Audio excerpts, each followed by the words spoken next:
dure combien de temps le cours ici? Ça devrait durer 2 heures, la période d'aujourd'hui. Chaque atelier devrait être de 2 heures. J'ai pas tellement l'intention de les raccourcir, mais vous allez voir, je vais vous l'expliquer bientôt. En fait, l'atelier, à partir de la semaine prochaine, on va travailler un peu, on va faire des exercices. Donc, on verra là, si nous reste du temps à la fin, peut-être que je vous libérerai. Je vais prendre les présents tout de suite pour vous connaître un peu plus, pour vous donner la chance. Donc, Marie-Lucia, c'est vous. Hamel, c'est vous dans mon chambrier. Aurélia, c'est vous. Rachid, Il vient pas. il vient pas, il a abandonné. Non, c'est qu'il a 2 examens à passer demain. Ok, donc il ne viendra pas aujourd'hui. Bon, est-ce que je pourrais lui passer la question? Et puis, vous êtes Alexandre? Oui, parce que c'est Ahmed qui me l'a dit tantôt. Et moi, je ne suis pas là. Pardon? Je ne suis pas là. Ouais, mais c'est ça que je vois. C'est pour ça que je viens chercher mon crayon. Donc, quel est votre nom? Je suis Jules Séverin. Jules César? Jules Séverin. C'est vrai, ah mon Dieu, je suis mon Dieu, c'est. J'ai un rôle de monde. Ah oui, c'est vrai.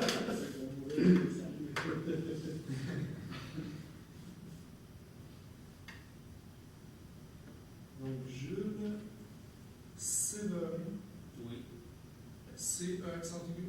S-E-R-E. Non, S-E-V. Ah, ça commence par S-E? Oui. S-E-V-E. R-I-N. C'est plus simple, c'est juste que je savais pas.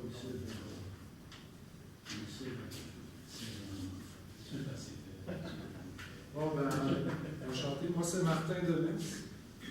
C'est moi qui va vous présenter l'atelier de ce soir.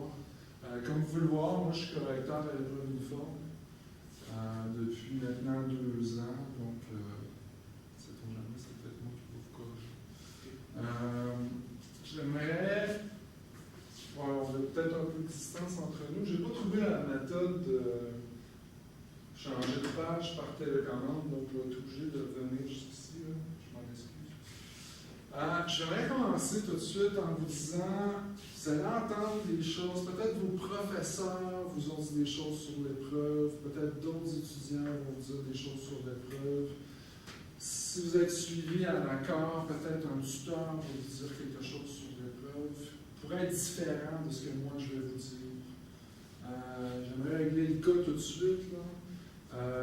Vous avez accès au guide de correction d'épreuve uniforme.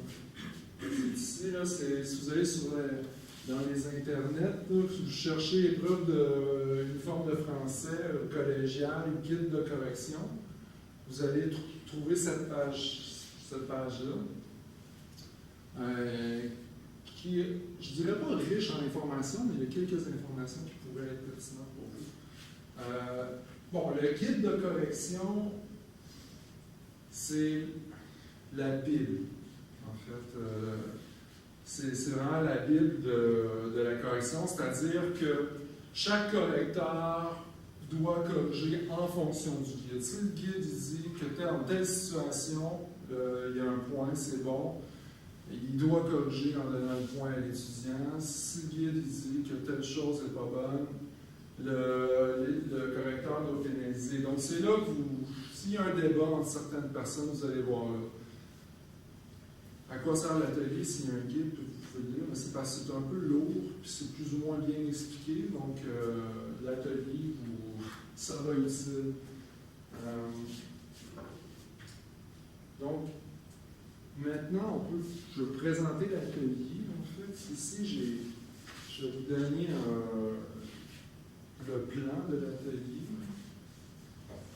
Est-ce que quelqu'un peut prendre j'ai seulement 5 documents parce qu'on devait être 5 étudiants. Donc, pour l'étudiant qui personne, c'est sur votre raison. Bon, je vais pouvoir vous donner ma vie. Donc, l'atelier d'aujourd'hui, ça va être plutôt simple, mais ça va être chargeant d'informations parce que je vais vous présenter l'épreuve. Je vais vous présenter, disons que des notions de stratégie pour réussir. Vraiment. Donc, je vais parler beaucoup ce soir, plus que dans les autres ateliers. À l'atelier numéro 2, je vais vous expliquer comment faire votre rédaction, faire le plan, l'intro et la conclusion. Et on va faire des ateliers, des exercices. À l'atelier numéro 3, on va parler, je vais vous présenter quelques détails techniques sur la rédaction, présenter quelques éléments de connaissances formelles et générales, et puis on va encore faire, là, on va faire un peu plus d'exercices pratiques. Et le dernier cours, l'atelier numéro 4, on va faire quelques points de langue, puis des erreurs fréquentes qui surviennent. Puis, comme je vous disais, moi, en plus d'être correcteur, je suis tuteur à l'accord aussi.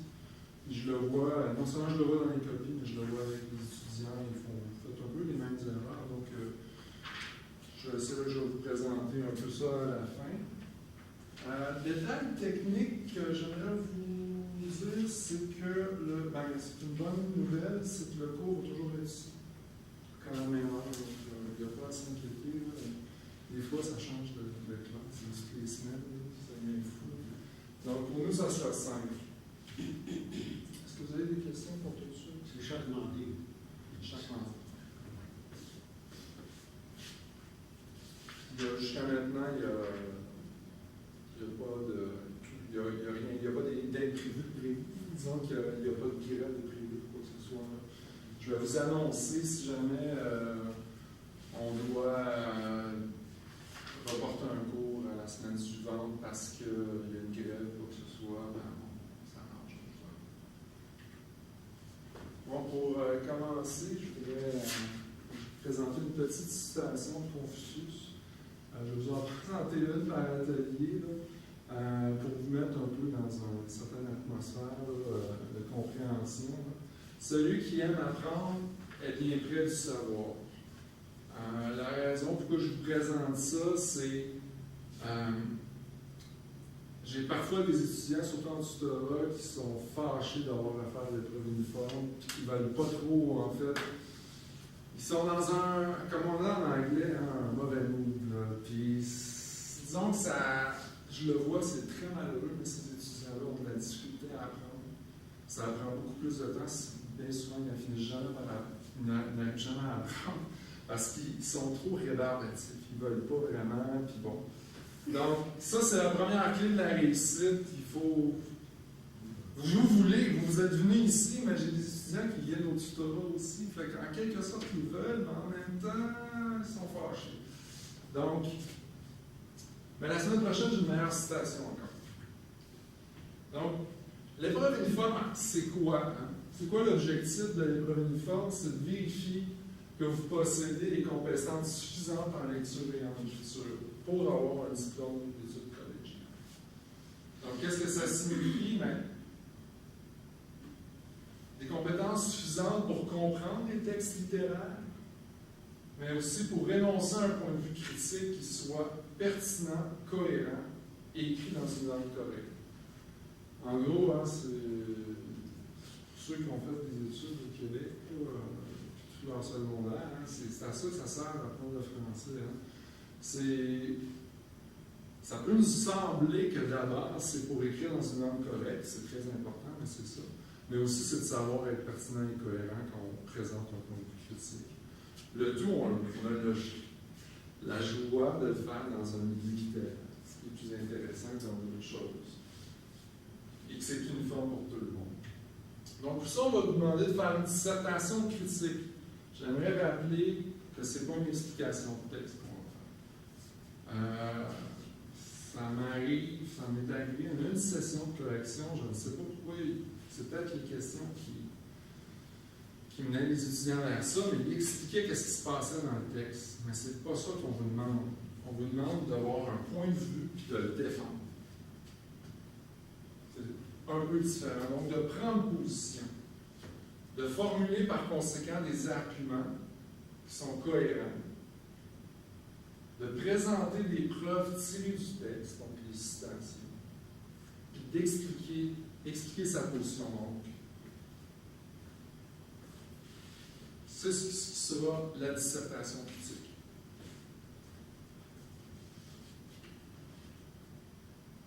Excusez, Oui. est-ce qu'on peut avoir ces gâteaux Je pourrais voir à ça, pour l'instant, non. La plupart des informations, pour l'instant, c'est bon pour vous, mais ce n'est pas essentiel encore. Vous me direz peut-être quand ça sera essentiel. Mais je pourrais peut-être m'arranger pour vous les imprimer.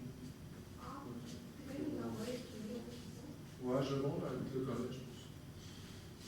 Parce que je ne suis pas professeur au collège, donc je n'ai pas toutes les possibilités. Ça, vous n'allez pas apprendre ça, puis tout de suite, je vais vous donner le schéma des critères d'évaluation. Okay. Ça, au moins, je ne vais pas vous copier ça.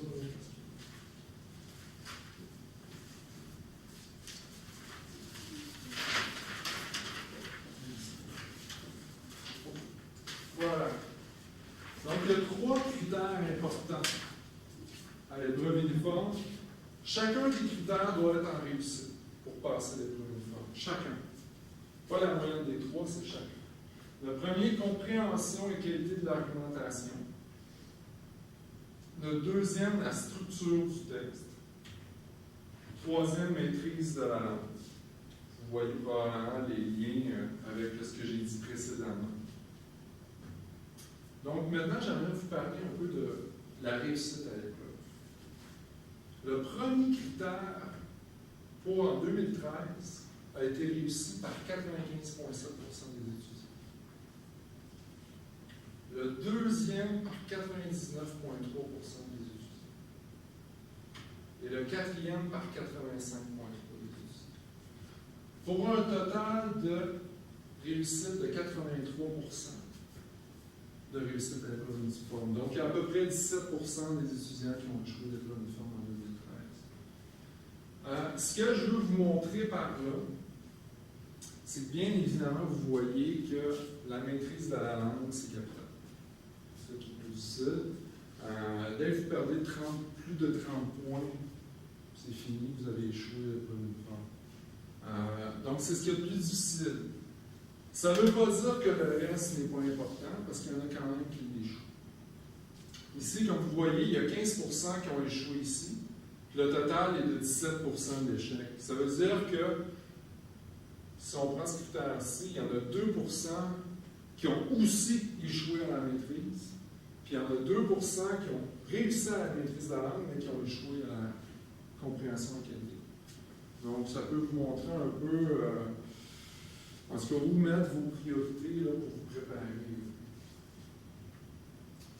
Je ne vais pas vous montrer ça, mais ça va aller. En fait, faire l'épreuve uniforme, c'est un peu comme faire une recette de gâteau au chocolat instantané. Je ne sais pas si vous trouvez ça difficile. Vous en avez une idée, je fais. Café au chocolat. Gâteau au chocolat, je pense que c'est en vente à 2$ ou 3$ chez Dollar. C'est vraiment pas compliqué. Donc, vous voyez, on a besoin d'ingrédients de base, puis après ça, on donne une méthodologie à suivre. Puis si on réussit, si on suit bien toutes les étapes, c'est certain que le gâteau va être bon. Si on en oublie une ou on en fait une incorrectement, il peut être bon, il peut être correct, il va être moins bon, il va être correct, mais il va peut-être quand même être correct. Mais si on essaie de le cuire à 225 degrés au lieu de 350, on risque de le manquer complètement. L'épreuve uniforme, c'est la même chose. On a besoin de base d'être capable de comprendre des textes. Ça, à l'atelier, on ne pourra pas vraiment vous présenter, vous donner cette capacité-là. Ça devrait être déjà quelque chose d'acquis. D'ailleurs, je ne suis pas tellement inquiet que, habituellement, pendant tout le monde est capable de comprendre les textes. Il va falloir être capable de prendre une position critique. Ça aussi, je pense que vous êtes capable d'avoir une opinion et de dire c'est ça. Puis, ce qui est le plus difficile, c'est aussi pour le gâteau, c'est ce qui est le plus difficile, hein, contrairement à juste